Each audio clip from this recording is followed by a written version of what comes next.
तो वीडियो के पार्ट 2 में अगेन हम लोग स्टार्ट करेंगे। मैंने आपको लास्ट वीडियो में ये थोड़ा इनकम्प्लीट रह गया था, इसके लिए हम लोगों ने अभी पार्ट 2 इसका बनाया। तो पहले तो मैं आपको दिखाऊंगा कि हम लोग यहाँ पे ये जोन की बात हम लोग कर रहे थे। तो यहाँ पे अगर आप देखोगे कि मार्केट जब यहाँ पे आया था, बहुत लोगों के साथ ये गलती होती है, मेरे साथ भी ये हुआ था। मैंने भी यहाँ पे एक ट्रेड लिया था, जो मैंने बोला ना आपको 17-18 पिप्स का लॉस था, वो यहीं पे था। तो प्रॉब्लम ये हुआ कि मैं रुका तो था मार्केट यहाँ आने तक, पेशेंस भी मैंने रखा था। जब मार्केट यहाँ आया, जब ये 3 बार हुआ, तो मेरे को लगा कि मार्केट यहाँ से निकलेगा ऊपर, और वैसा ही हुआ है। तो मैंने क्या किया कि यहाँ से मैंने एक लॉन्ग पोजीशन बनाई। प्रॉब्लम ये हुआ कि जो स्टॉप लॉस मेरे को यहाँ नीचे तक रखना चाहिए था, वो मैंने ये लेवल तक ही रखा था। और अगेन स्प्रेड जब होता है, तो 2 का स्प्रेड जब होता है, तो अगर आप 10 पिप का रख रहे हो तो आपका एसएल हो गया 12 पिप्स का, तो वो पहले ट्रिगर हो जाएगा। तो वही सेम चीज़ मेरे साथ हो गई कि मैंने रखा तो था इसके बाहर 2 पिप, लेकिन स्प्रेड की वजह से मेरा हिट हो गया और उतना मैंने यहाँ पे लॉस कर दिया था, कुछ 17-18 पिप्स का। तो ये एक प्रॉब्लम होता है। तो इसके लिए हमेशा एक मैंने किया है कि अगर आप यहाँ पे एंट्री कर रहे हो तो एसएल इसका इसके बाहर रखे, एटलीस्ट 5 पिप्स बाहर रखे आपके जोन के, तो एक वहाँ पे सेफ हो जाते हो आप। सेकेंडली, अगर आप यहाँ मिस आउट करके, क्योंकि ये जो कैंडल बनी है आप देखोगे, इतनी बड़ी जो कैंडल है, ये न्यूज़ इन्फ्लुएंस के वजह से बनी है। This was all because of news. कल इवेंट होने वाले थे, इन्फ्लेशन का डेटा आने वाला था, तो इन्फ्लेशन के डेटा के वजह से ये इतनी बड़ी कैंडल बनी है। तो मोस्टली ऐसे टाइम पे एंटर ना करें। अगर आप पहले से पोजीशन लेके बैठे हो तो ऑब्वियसली अच्छी बात है, अगर आपके डायरेक्शन में जाता है तो यू कैन अचीव। बट अगर आप एंट्री कर रहे हो ऐसे सिचुएशंस में, तो आप मोस्ट ऑफ द टाइम्स आप लॉस ही बुक करोगे, ऐसे ही आपका हिट होते रहेगा। तो ऐसे कैंडल्स और ऐसे इवेंट्स के टाइम पे मोस्टली आप ट्रेड ना करें। इवेंट्स में आपको एग्जांपल दिखाऊंगा। ये देखिए, अभी इधर inflation rate again year two year का ये रिपोर्ट आने वाला है कल 19 मई को शाम को 5 बजे। तो वो टाइम पे मोस्टली मेक श्योर कि यू डोंट ट्रेड। कल भी ऐसे ही हुआ था, inflation rate year two year की रिपोर्ट आई थी, बैलेंस ऑफ ट्रेड 2 रिपोर्ट्स आए थे। तो 2 रिपोर्ट्स का ये इन्फ्लुएंस है, वो 2 रिपोर्ट्स के वजह से इतनी बड़ी कैंडल आपको देखने मिली है। ओके, तो इसमें अभी आप क्या कर सकते हो, आपको अभी आपका हाई तो मिला है। Okay, this will be your high, ये लेवल, एंड दूसरा आपका होगा लो। ओके, तो ये है आपका लो, यहाँ पे भी है, अगेन यहाँ पे भी है। ओके, ये 2 लेवल्स आपको मिलने के बाद आप वहाँ पे अपने अपने रिस्पेक्टेड जोन्स बनाए। ऊपर का जोन कैसे बनेगा वो मैं आपको दिखा देता हूँ। एक सिंपल टूल होता है रेक्टेंगल का, ये देखो, रेक्टेंगल का टूल लेके आप कैंडल जहाँ से स्टार्ट हो रही है वो पॉइंट, और विक्स का एंड या स्टार्टिंग पॉइंट, ओके, ये वाला, ऐसे आप जोन बना सकते हो। आप देखो यहाँ पे मैंने कैसे विक्स और कैंडल के बीच का जो डिस्टेंस है वहाँ पे अपना जोन बनाया, और आप देखोगे कि मार्केट ने वहाँ से बहुत बार रिट्रेस हुआ है, और उसके बाद यहाँ पे ब्रेकआउट फाइनली अपने को दिख रहा है। तो ये जो ब्रेकआउट हुआ है, यहाँ पे आप कब एंट्री करनी है, एक सिनेरियो मैं आपको बताऊंगा फर्स्ट, जहाँ पे आप जैसे ब्रेकआउट हुआ ये कैंडल पे आपने एंट्री ले ली, जोन के नीचे आपने स्टॉप लॉस रखा, मे बी जोन तक अपना 15 पिप्स आ रहा है तो 5 पिप्स बढ़ा दो, आपने 20 पिप्स का यहाँ पे अपना एसएल रखा। ओके, आपका टारगेट होगा 1:2, 1:2 आपने रखा, 40 पिप्स का आपका टारगेट है। अचीव करने में आपको लगभग लगेंगे 15 घंटे।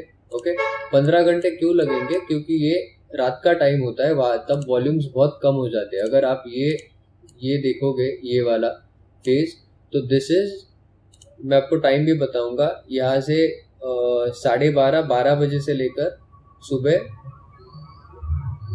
10:30 बजे तक, सुबह के ये जो रात का पूरा टाइम होता है, ये मोस्टली कंसोलिडेशन का टाइम होता है। तब वॉल्यूम्स नहीं होते मार्केट में, इतनी लिक्विडिटी नहीं होती। आप कोई भी मार्केट में जाओ, ऐसा नहीं कि सिर्फ फॉरेक्स का बोल रहा हूँ मैं, इंडिया के तो मार्केट्स ही बंद होते हैं रात के टाइम पे।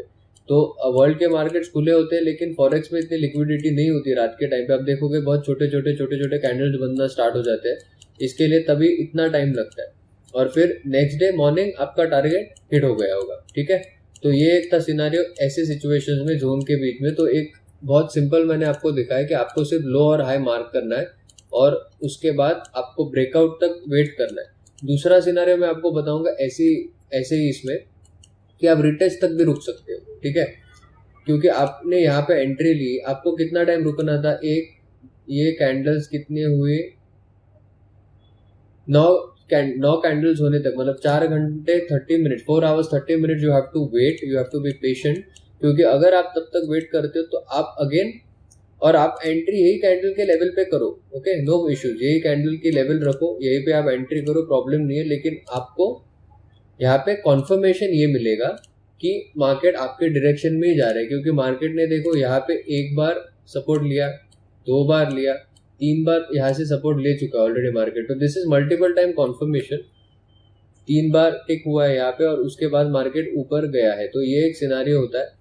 इसके लिए यहाँ पे जितना आप पेशेंस रखोगे और जितना लेट एंट्री करोगे उतना अच्छा है। कभी कभी ऐसा होगा कि मार्केट डायरेक्टली रैली कर जाएगा और आपको एंट्री रिटेस्ट का मौका ही नहीं मिलेगा, वो टाइम पे ठीक है, लेकिन वो कभी कभी होता है, रेयर अपॉर्चुनिटीज होती है। वैसे most of the time market retest करता ही। अभी देखो यहाँ पे मार्केट ने रिटेस्ट नहीं किया, डायरेक्टली रैली है, ओके। अगर ये हम लोगों का हाई होता यहाँ पे, ओके, ये हाई होता मार्केट ने, यहाँ पे तो आप एंट्री नहीं करोगे, बहुत स्लाइड कैंडल ऊपर आई है हाई के, तो आप एंट्री नहीं करोगे, आप रुकोगे। यहाँ पे भी वैसा ही, यहाँ पे सेकंड कैंडल एंट्री होने के बाद आप एक सिनारियो यहाँ पे एंट्री कर सकते हो, रिटेस्ट के लिए रुके, ये अगर मिस आउट हो गया तो मार्केट डायरेक्टली चल चुका है, देखिए उसके बाद रिटेस्ट री एंट्री कुछ ऑप्शन नहीं है, तो ये भी एक सिनारियो है। लेकिन this is not every time, यहाँ पे भी आपको अपॉर्चुनिटी दी है। यहाँ पे ये जो कैंडल बनी है, ये कैंडल जो बनी है, यहाँ पे आप एंट्री कर सकते थे, नो इश्यूज। ऊपर भी आप कर सकते थे, आपका टारगेट भी हिट हो जाएगा, no doubt at it, but the problem is कि आपका एसएल बहुत बड़ा हो जाएगा। अगर आप यहाँ पे ये जो पैटर्न बना है इसे हम लोग कहते हैं मॉर्निंग स्टार, तो अगर यहाँ पे अगर आप पकड़ते हो तो आपका एसएल ही होगा लगभग 46-47 पिप्स का, which is very very big. 1:2 definitely आप अचीव करोगे, डेफिनेटली मैं आपको स्क्रीन पे दिखा रहा हूँ, डेफिनेटली आपने 94.9 पिप्स अचीव किए। बट इतना बड़ा एसएल जब आपका होगा तब आपको कॉन्फर्मेशन होने की बहुत ज़रूरत है, क्योंकि आपको एंट्री लेने के बाद 2 दिन 13 घंटे रुकने पड़ेंगे। बड़े टारगेट्स का ये इशू होता है कि स्विंग ट्रेडिंग आप कर रहे हो और बड़े जब आपके टारगेट्स होते हैं, जब 90 पिप्स 80 पिप्स, तब आपको मोस्टली 1-2 दिन रुकना पड़ सकता है। और इसके बीच में मेरे ख्याल से ये भी आया था, वीकेंड भी था, सैटरडे संडे, इसके लिए आपको वो सैटरडे संडे पकड़ के ये 2 दिन है, नहीं तो 13 घंटे 12 घंटे में आपका टारगेट हिट हो जाता। तो इसके लिए वीकेंड्स पे ट्रेड लेने के टाइम पे थोड़ा पेशेंस रखें। आप री एंट्री भी कर सकते हो, उसके बाद आपको अपॉर्चुनिटी तो मिलेगी, ओके। इसके पहले और थोड़ा पीछे हम लोग चलते हैं और देखते हैं एक सिंपल हाई टू लो का एग्जांपल। ये देखो यहाँ पे भी एक एग्जांपल है, ये मैं आपको दिखाऊंगा। और इसको जोन मैटर नहीं करता है, कौन से जोन में हो, क्या हो,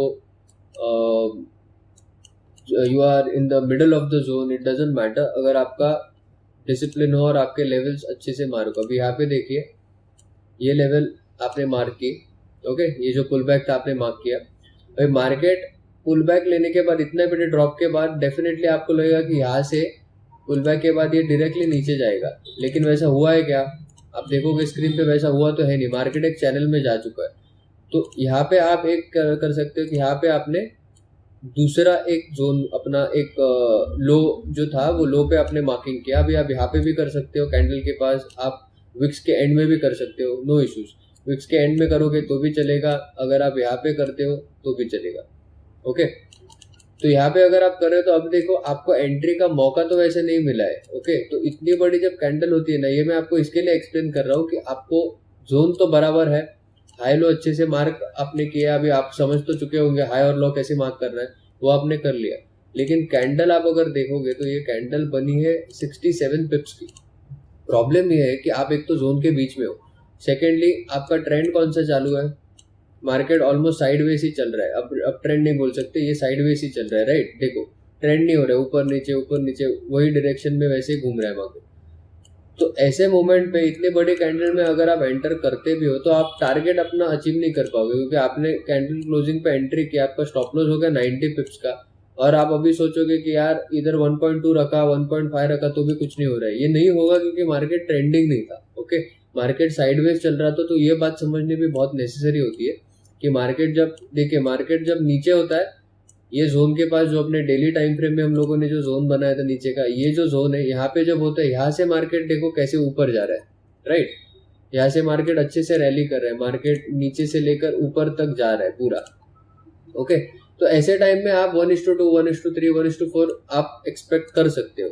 लेकिन मार्केट जब बीच में होता है, अभी ये देखिए मार्केट ये अपना जोन है और जोन के बीच में मार्केट अभी रैली कर रहा है, राइट, मार्केट जोन के बीच में, तो मोस्टली मार्केट वहां से अप डाउन करते रहेगा। और नए ट्रेडर्स के साथ यही प्रॉब्लम होता है, ये मैंने भी ये गलतियां की है, मैं भी इन गलतियों से ही सीखा हूँ कि बीच में जब ऐसे जोन्स में हो तो आप ट्रेड ना करें, क्योंकि आपके एसएल पे ऐसे हिट होते रहेंगे और आप फ्रस्ट्रेट हो जाओगे और आप इतने ट्रेड्स लेके फ्रस्ट्रेट हो गए कि जब एक्चुअल यहाँ पे अपॉर्चुनिटी मिलेगी। अब देखो ये जोन के पास आ चुका था, मार्केट यहाँ पे आ चुका था और यहाँ पे मार्केट ने आपको अपॉर्चुनिटी भी दी होती। ये देखो ये जो हाई था, अपॉर्चुनिटी 1, 2, 3 एंट्रीज आप ले सकते थे इसमें 3 बार, लेकिन इतने टाइम का फ्रस्ट्रेशन होने की वजह से आप एंट्री नहीं लोगे और वो आप पूरा मूवमेंट मिस कर लोगे। और अगर आप यहाँ पे एंट्री लेते थे तो एक बात समझिए कि यहाँ पे अगर आपने पोजीशन शॉर्ट किया होता और आपने एसएल इसके जोन के बाहर 53 पिप्स का रखा होता और 1:2 ही हम लोग देखेंगे तो भी आप अचीव करते थे।